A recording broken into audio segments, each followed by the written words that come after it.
Hello, good morning, all. Good afternoon, good evening, depending on where you are watching this video from. Today is 28th of August 2026. I am Reverend Father Jude Tochwanya, a priest of the Catholic Archdiocese of Onitsha. I'm standing in front of St. Martha's house, a beautifully built old people's home by the Onitsha Archdiocese, a house built for our priests, elderly priests, who have served the diocese and the church with dedication, commitment, and life of service. This house has been here for more than a decade now, and it is well built, very beautifully built. The inside is well furnished. The staircase is built in such a way that it is elderly friendly. The rooms are well furnished, all en suite. Each apartment has a room, a parlor, a study, and every other amenities that an elderly priest will need. Tax Christian Nigerian Catholics. Something interesting happened recently, and I think there is actually a bigger lesson here than what happened on social media. It all started when Evangelist Ebuka Obi visited a home for retired Catholic priests in Olu and made a generous donation to support the elderly priests living there. The video got people's attention, including that of Reverend Father Prince Chidi Philip, who said that watching the video made him realize that as a priest himself, he had never visited a home for retired priests in Nigeria. And he began asking how well we, as Catholics, actually care for priests who have spent their younger years taking care of us. And he encouraged Catholics to remember elderly priests, supporting them with food, with medicine, with financial support, and other necessities.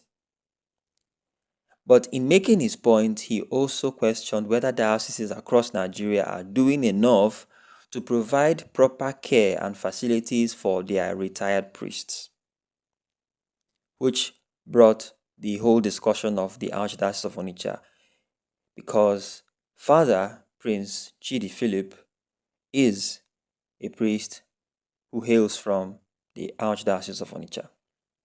Another priest from the same archdiocese responded by pointing out that Onitsha actually has St. Martha's House, a facility built for elderly, retired, and sick priests. He explained that many of the elderly priests simply prefer to remain in the parishes where they have spent their lives serving the people.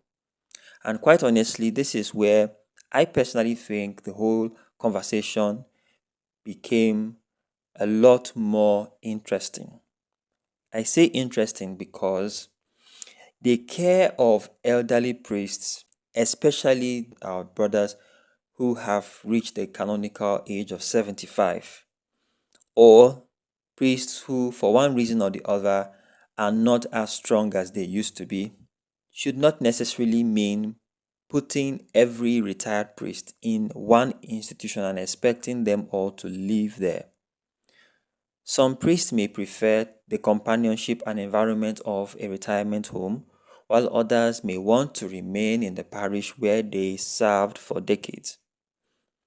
Others may prefer to stay somewhere closer to family or friends.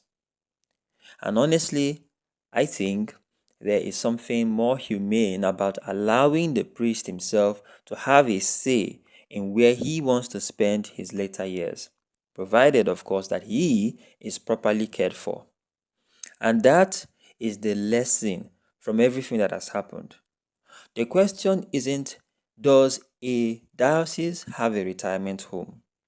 The bigger question should be, are our elderly priests being cared for with dignity wherever they choose to live?